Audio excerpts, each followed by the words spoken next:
जोहार Jharkhand, nexus 18 news में आपका स्वागत है। इस वक्त हमारे साथ चर्चित चेहरा जो किसी परिचय का मोहताज नहीं, मगर हमारा काम है आपको परिचय देना।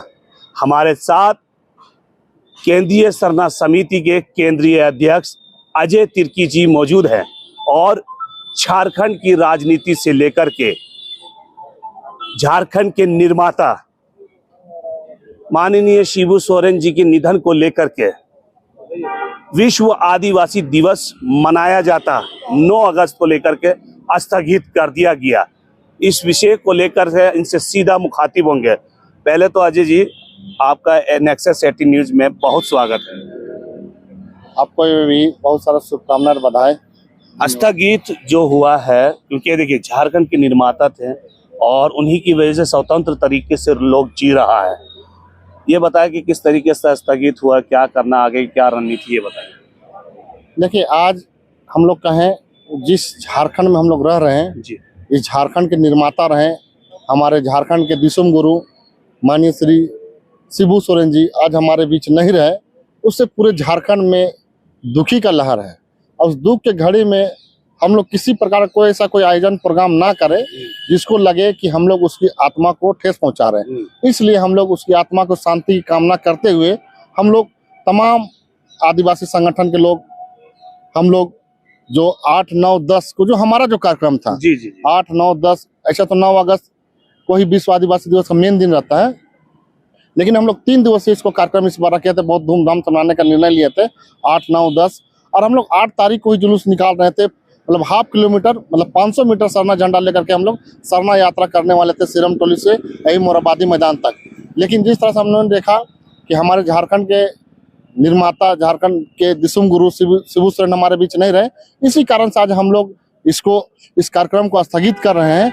और स्थगित करने का कारण यही है कि सभी का एक निर्णय आया बैठक में कि हम लोगों ने सबने कहा कि नहीं, हम लोग इसको कार्यक्रम को स्थगित करेंगे, क्योंकि हमारे उस दिन खुशी मनाने का दिवस नहीं है।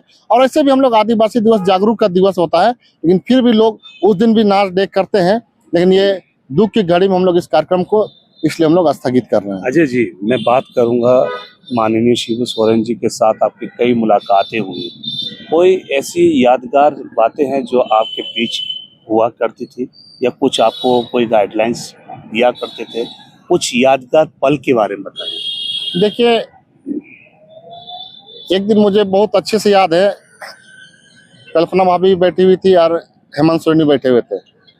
इन दोनों ने एक ही बात कहा कि कोई भी अगर व्यक्ति अगर आपका विरोध करता है तो उससे घबराना नहीं है, ना ही उसको उलट के जवाब देना है, क्योंकि जो वृक्ष जो फल से लदा हुआ रहता है वो हमेशा झुक के रहा करता है, और उसी पे ही पत्थर चलता है। जिस पेड़ वृक्ष में फल लगा हुआ रहता है, फलदार रहता है, उसी में लोग पत्थर मारते हैं।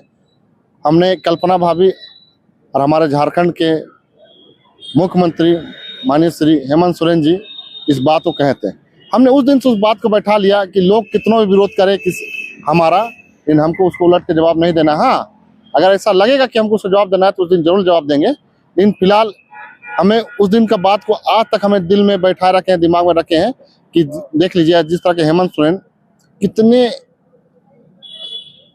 भाग्यशाली है कि जिस तरह से हमारे दिसुम गुरु के आज कहें उसका जो योगदान रहा झारखंड अलग कराने में, आज उसका बेटा इस झारखंड की गद्दी में बैठ करके झारखंड को संवारने का काम कर रहे हैं, झारखंड को विकास की आगे को बढ़ाने का काम कर रहे हैं।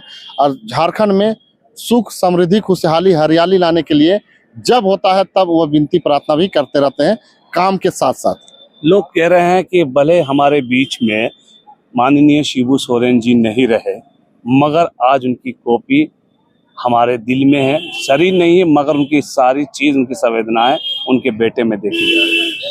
ये सच्चाई है कि दिसुम गुरु को जो बेटा है हमारे झारखंड के मुख्यमंत्री माननीय श्री हेमंत सोरेन जी कहीं ना कहीं उसके पदचिन्हों पे चल रहे हैं।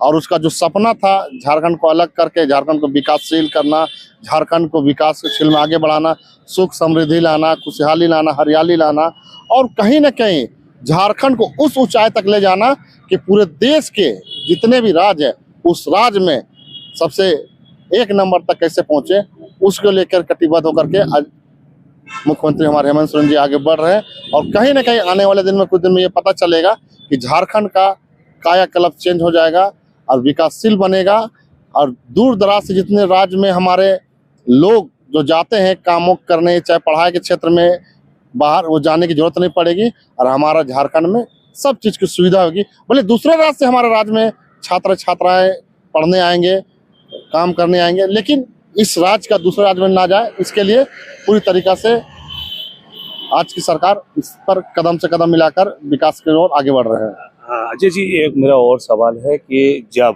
आंदोलन की लड़ाई उन्होंने शुरू की थी तो सूदखोरों के खिलाफ शुरू की थी। बहुत उस समय कठिन का दौर था, वो अकेले पड़ गए थे, उनके पिताजी जो थे वो भी अकेले पड़ गए थे, मगर उन्होंने देखा कि मेरे पर दुखों का पहाड़ आ चुका है, मगर उन्होंने झारखंड की जनता को एक संघर्ष करना और आंदोलन किस तरीके से किया जाता, वो कैसे किया जाता, वो सब कुछ बताया गया। देखिए, ये सच्चाई है, दिसम गुरु के ही नहीं, उसके पिताजी भी सूदखोरों के खिलाफ आवाज उठाए थे, और जब दिसम गुरु शिबू सोरेन जब 13 वर्ष के थे तब उनके पिताजी की हत्या कर दी जाती है, और उसके बाद से जब गुरुजी दिसम गुरु, आज हम लोग शिबू सोरेन जिसको नाम से जानते हैं, जब उन्होंने अपने जवानी की ओर जब बढ़ा, अपने सब चीज को समझा बूझा, तब उन्होंने सूदखोर के खिलाफ एक आंदोलन किया, और सिर्फ आंदोलन सिर्फ आपका जिस क्षेत्र में हो रहा था वहां नहीं, पूरे राज्य में चलाया।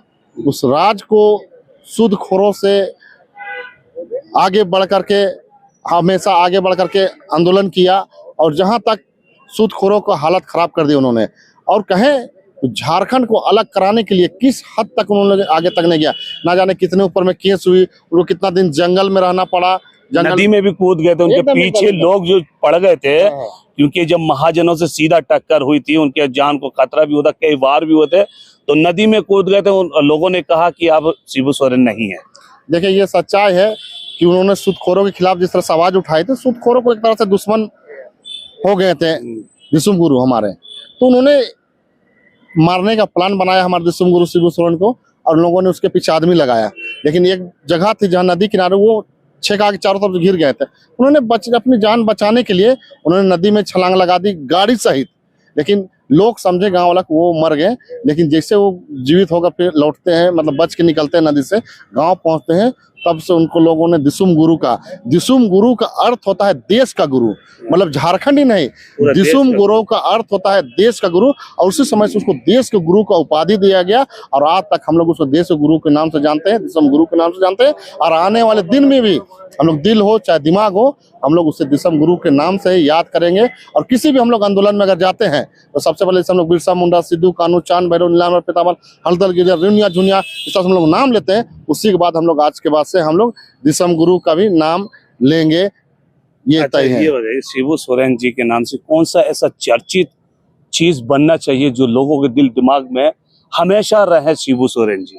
देखिए, आज हम लोग, सरकार अपनी है, हम मांग करना चाहेंगे, आज उन्हीं का बेटा है, बताने की जरूरत नहीं है, वो खुद सोच के रखेंगे क्या क्या करना है। लेकिन फिलहाल जब अगर राय विचार लिया जाएगा तो मैं कहूंगा कि दिसम गुरु के नाम से एक म्यूजियम बनाना चाहिए, और उस म्यूजियम में जितने भी हमारे झारखंड राज्य के वीर सपूत हैं, उन सभी वीर सपूत को वहाँ पर एक रूम होना चाहिए, मतलब कहे तो लाइब्रेरी टाइप होना चाहिए, उनकी बुक किताब भी होनी चाहिए, उन्हें पढ़ेंगे, और उस जगह उसका जा करके उसको ध्यान पूर्वक पढ़ेंगे कि हमारे वीर पुरुष शहीदों ने देश को आज़ादी कराने से लेकर के झारखंड को अलग कराने तक के अभी तक जो लड़ाई लड़ी, जो हमारे वीर पुरुष, महान पुरुष, उनका सभी का एक बुक रहना चाहिए, वहाँ पर किताब रहना चाहिए, ताकि लोग पढ़े और उस पढ़कर उस प्रेरणादायक बन करके अपने झारखंड राज्य को किसी प्रकार का कोई मुसीबत होता है सब एक पैर पे खड़े हों।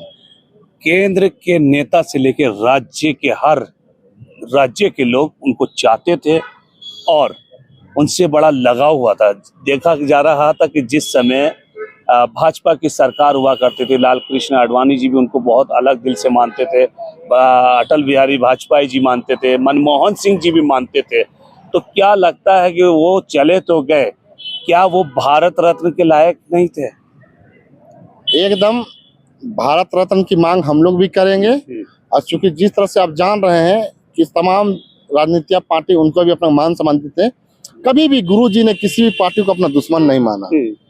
सभी पार्टियां की विचारधारा होती है, चाहे किसी भी पार्टी, राजनीतिक पार्टी कोई भी हो, सबका एक आइडियोलॉजी होता है, सबका अपना विचारधारा होता है। लेकिन गुरुजी एक ऐसे व्यक्ति थे जो गलत था उसका खिलाफ हमेशा शुरू से आवाज उठाए, आंदोलन किए उसके प्रति। जो गलत था उसको गलत कहा, जो सही था उसको सही कहा।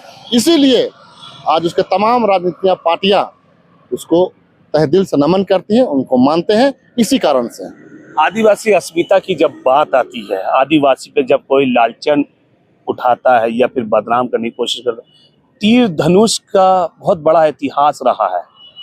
पहले वो तीर धनुष को ही क्यों उठाए थे, इसको लेकर? देखिए, आप जाइएगा जब गांव देहातों में जी खासकर हमारे झारखंड के क्षेत्रों में, जी तो हर घर में आपको गांव में आपको पारंपरिक हमारा जो तीर धनुष वो मिलेगा। जी।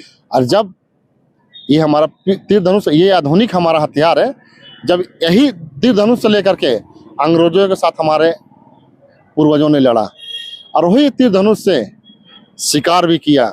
जैसे जब भूखे रहते थे, जंगल में रहते थे लोग, शुरू से ही जब मानव सृष्टि का जब पैदा हुआ इस धरती में, तो शुरू से तीर धनुष का उपयोग करके शिकार करके अपने परिवार, अपना पेट या अपने परिवार का पेट भरण पोषण का के लिए शुरू से तीर धनुष लाया और शुरू से ही तीर धनुष को लेकर के अपने पारंपरिक हथियार में रखा है।